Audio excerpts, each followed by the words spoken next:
Betul, Vibiba Mhm. sendiri sebenarnya, suatu komunitas sih. Jadi kita tuh saling sharing, tapi kita nggak mengharapkan sesuatu yang bentuknya profit gitu Betul ya. banget, Itu sih kelebihannya. betul Jadi, banget. teman-teman di sini bisa saling sharing, Mhm, ya kita dapetinnya ilmu gitu. mhm, Bisa apapun ya, nggak terbatas hanya yang berhubungan sama kuliah atau pekerjaan sesuatu, mhm. apapun mau ngomong tentang universe atau misalnya mau ngomong tentang budaya, itu bisa gitu.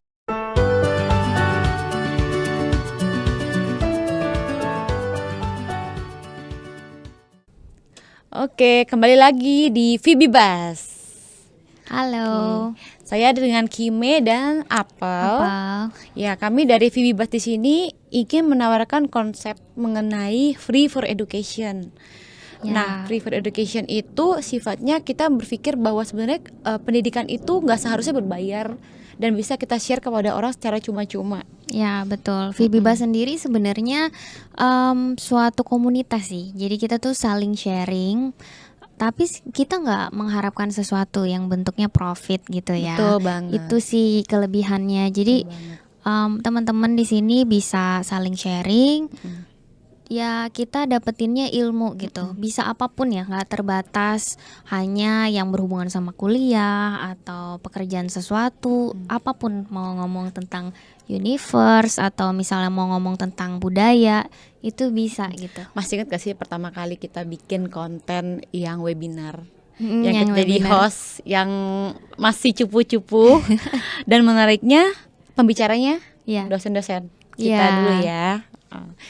Jadi kebetulan kita itu adalah alumni dari arsitektur UI dan mempunyai visi dan kesamaan kali ya, keinginan untuk bikin apa ya, dunia pendidikan kali ya lebih Ya, baik ya. sebenarnya semangatnya untuk kalau misalnya kita punya experience atau ilmu yang kita mau share ke dunia luas, tapi nggak sampai di situ sih. Sebenarnya yang menyenangkannya adalah ada teman-teman yang bertanya gitu kan, kita bisa explain lebih jauh atau mungkin saling sharing lagi gitu. Jadi Betul. berbagi experience, terus kayak justru ada feedback gitu. Itu tuh menyenangkan sekali sebenarnya. Ya, betul sekali, Pak. Nah, yang aku tuh ingin greget pengen ngomong itu adalah ternyata kita berdua ini itu kan memang dalam satu lingkup lulusan yang sama nih, arsitektur. Tapi ternyata pas lulus keluar dari jalur ya, tapi kembali lagi dong, ilmu yang dipakai atau diajarkan di arsitektur itu berguna banget. Ya Iya, nggak iya, sih? ya.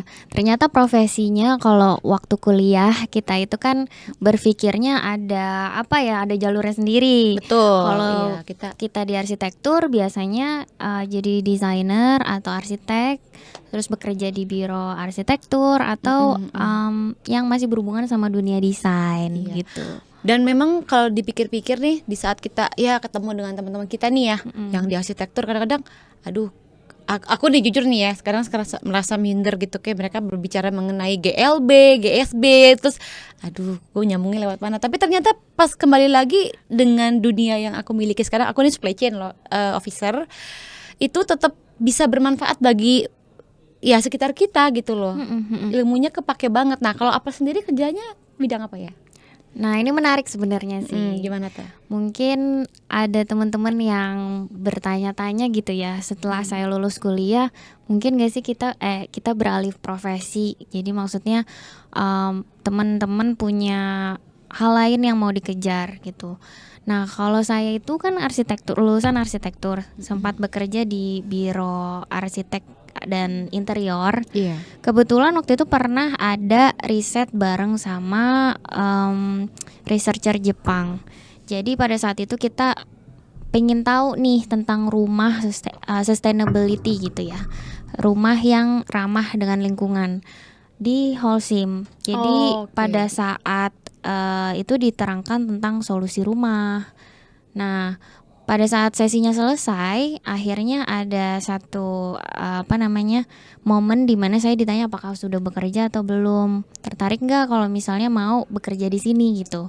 Berhubung saat itu sebenarnya saya open buat semua opportunity, Iya. dikirim aja tuh Kak ya udah CV-nya aku kirimin.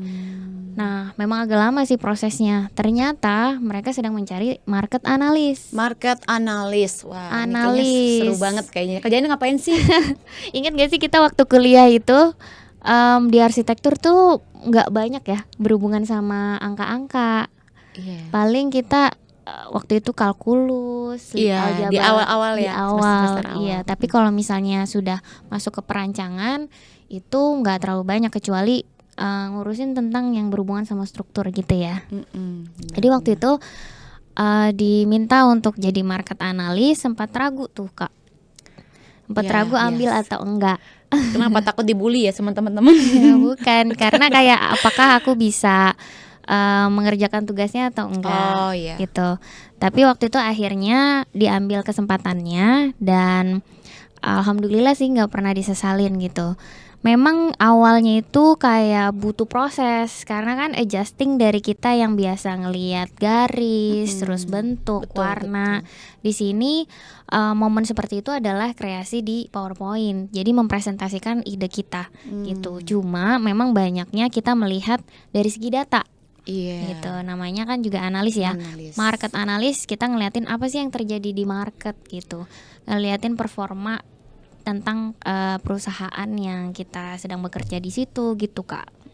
Jadi sebenarnya bisa ceritakan sedikit gak sih market analis yang ya mungkin dari segi pengalaman atau manfaat yang bisa diberikan ke sekitar kita tuh, kerjanya ngapain sih? Gini, mungkin teman-teman mikir ya, loh apa hubungannya gitu ya? Kalau dari arsitektur ke market analis hubungannya apa sih Kak gitu? Ini nih yang menarik nih Kak. Jadi arsitektur itu ingat gak sih kalau misalnya teman-teman berasal dari jurusan yang sama, di arsitektur itu kan kita dilatih ya untuk bisa mengkomunikasikan ide. Oh iya benar, Iya kan? Konsep yang utama. Betul banget. Terus Langsung keinget nih dosennya gitu kan. Bu Doti. Iya. Pelajaran-pelajarannya. Nah, Iya. dari situ sebenarnya sebelum kita menceritakan tentang ide, itu kan kita dilatih juga untuk jangan cuma ide nih, kamu harus tahu asalnya dari mana gitu. Prosesnya yang diceritain ya kan.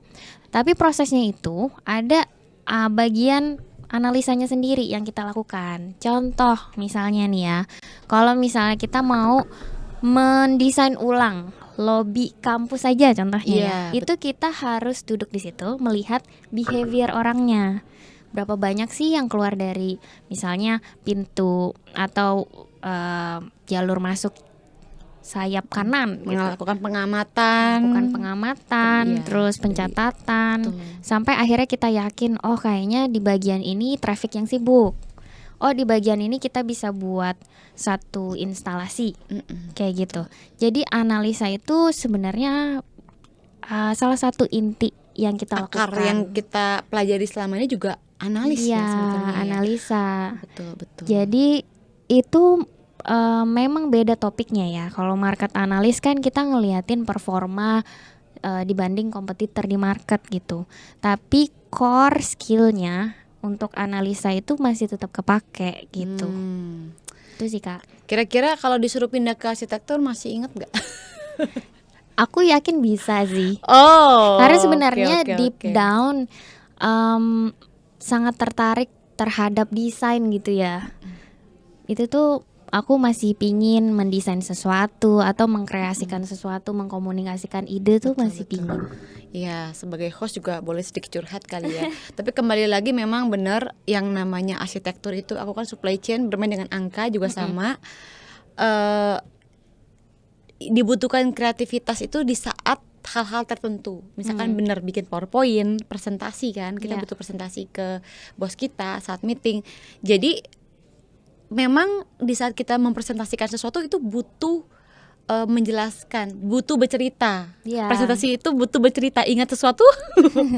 Jadi nggak bisa kita mempresentasikan dengan sebuah data yang kita berharap orang bisa mengerti gitu.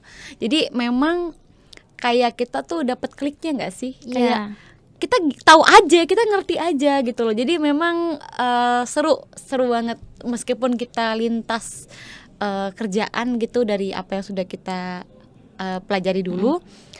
Tapi how amazing this architecture gitu loh, bikin kita tuh jadi seseorang yang lebih berbeda dibanding orang-orang sekitar kita. Ya, Gitu ya. sebenarnya memang kita punya keunikan sendiri sih.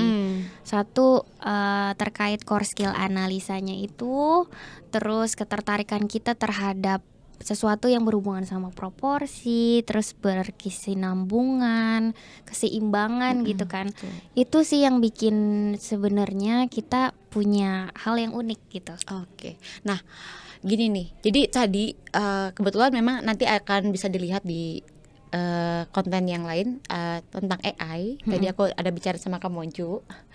Nah, di AI itu sendiri ke depan teknologi kita kan semakin canggih tuh. Nah, infonya tuh ada yang namanya pekerjaan yang sedang dicari-cari banyak orang. Itu namanya data analis. Nah, itu kira-kira bisa diceritain nggak sedikit? Terus hubungan dengan kerjanya sekarang ada correlated atau enggak? Ini menarik sih. Sebenarnya data analis itu lagi bisa dibilang posisi panas yang dicari di market ya. Jadi perusahaan itu banyak mencari, banyak juga nih yang mau mengisi posisi tersebut gitu. Kalau data analis sendiri sebenarnya banyak definisinya nih. Oke. Data analis kalau misalnya di perusahaan aku, karena kan beda perusahaan, beda responsibility-nya. Tapi kalau misalnya yang ada di perusahaan aku adalah dia memang seseorang yang bisa melakukan analisa terhadap tas yang diberikan pada saat itu. Jadi beda-beda tuh Kak. Ada misalnya kalau tentang market ya analisa tentang market, datanya semua tentang market. Ada tentang juga kalau misalnya sekarang yang aku lakukan tentang consumernya di digital. Oh, ini maksudnya ada temanya. Apa sih? Aku malah bingung. Karena gini, ada jadi untuk data analis itu kalau definisi aku ya, karena setiap perusahaan kan beda-beda nih. Iya. Ada yang lihat tentang fenomena yang ada di market itu banyak dilakukan oleh market intelligence. Ada juga kalau misalnya aku di bagian digital namanya digital insight gitu. Jadi tergantung posisinya dia ada di departemen mana. Kalau misalnya melihat tentang potensi bisnis berarti di business development kayak gitu. Jadi tergantung pengkhususannya dan departemen mana yang dia bekerja gitu. Nah, Kak. sedikit penasaran nih. Jadi yang sekarang dikerjakan oleh Kak Apel itu katakanlah menyerupai data analis tapi mungkin nggak persis plug gitu ya. Nah, itu kok bisa sih mengarah ke situ atau memang pernah ikut semacam tesnya, maksudnya untuk sekolahnya lagi biar lebih mendalami? Takut salah dong kita nggak bisa mengandalkan mungkin ilmu yang ada, mesti ada itunya nggak core-nya lagi. Ya, sebenarnya kalau di kantor itu ada beberapa jenis tuh Kak. Ada yang memang sengaja diberikan training untuk bisa melakukan tugas di posisi tersebut. Tapi memang kebanyakan ya itu learning by doing gitu. Experience tadi dong. Ya, jadi berdasarkan experience. Cuma nggak dipungkiri akan dilihat backgroundnya. Jadi kalau misalnya sebelumnya market analis, terus sekarang ada kebutuhan untuk melihat analisa di bagian digital, oh ternyata sebelumnya pernah melakukan analisa juga nih. Nah itu biasanya di refer untuk mengisi posisi tersebut gitu. Jadi kalau misalnya ditanya ke saya, waktu itu sebenarnya karena dapat opportunity di sana. Cuma kan core-nya sama ya, menganalisa gitu. Analisa ya, oke. Nah sekarang kira-kira gini deh, pasti setiap orang harapannya ingin maju, ingin berkembang. Nah kedepannya tetap mau jadi data analis atau punya keinginan jadi owner perusahaan atau apa tuh yang kira-kira kedepannya nih? Nah ini menarik banget soalnya kalau ditanya mimpinya mau jadi apa, ada beragam sebenarnya yang udah aku plotin gitu ya. Aku pingin sebenarnya jadi pengajar Kak. Udah kayak dosen gitu? Iya kayak dosen. Jadi kenapa aku sekarang kerja di corporate, sebenarnya aku tertarik nih untuk mempelajari bisnis atau bagaimana sih suatu perusahaan bekerja. Apalagi kan waktu awal karir tuh di market analis pengen tahu yang di lapangan itu terjadinya apa sih, sales, marketing kayak gitu tuh tertarik banget.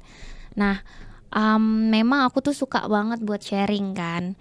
Jadi seneng ngobrol gitu. Kalau misalnya ketemu temen topiknya beda-beda. Iya, iya pastilah. Kadang misalnya ngomongin apa yang kita tonton gitu Iya, kan. iya. Tapi ada juga momen-momen dimana kayak kita ngebicarain sesuatu Kak. Kayak misalnya aku sama Kak Kim akhirnya ngomongin waktu itu soal film atau misalnya soal desain yang kita suka, misalnya kayak gitu.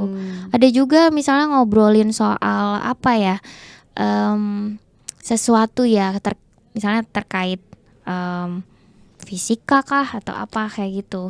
Seneng ngobrol gitu. Jadi aku kepingin yang udah aku dapetin gimana nih biar bisa bertukar pikiran atau bahkan kita bisa melihat apa ya namanya, pertukaran pikiran sama yang generasinya beda gitu. Oke, oke. Ya, jadi kembali lagi nih jawabannya adalah pengajar. Ada lagi? pengajar. Ada lagi yang mungkin mau disampaikan yang lebih mempresentasikan atau gimana? Ya sebenarnya kalau analisa itu kan udah jadi core skill yang aku punya. Iya. Aku pingin sebenarnya menduduki posisi strategis, jadi perubahan yang aku lakukan itu impactnya akan menjadi lebih besar gitu. Tapi tertarik banget buat mendalami hal-hal yang berhubungan sama digital Kak. Gitu. Oke. Sekarang kan juga kalau misalnya Vibibas tuh udah ada pembahasan tentang AI kan. Udah mulai ke situ, Udah memang sih udah banyak ke situ. Memang kayaknya menuju ke sana sih ya, perkembangannya gitu. Oke, kayaknya kita udah cukup banyak nih saling berbicara ya satu sama lain. Iya. Mungkin kita ganti di next topic kali ya. Boleh. Pembicaraannya. Terima kasih banyak Kak Apel. Sama-sama Kak Kim. Kangen banget loh. Iya. Kita akan lanjutkan dengan sesi-sesi berikutnya di Vibibas ya. Jadi jangan bosen, tonton terus. Salam Vibibas.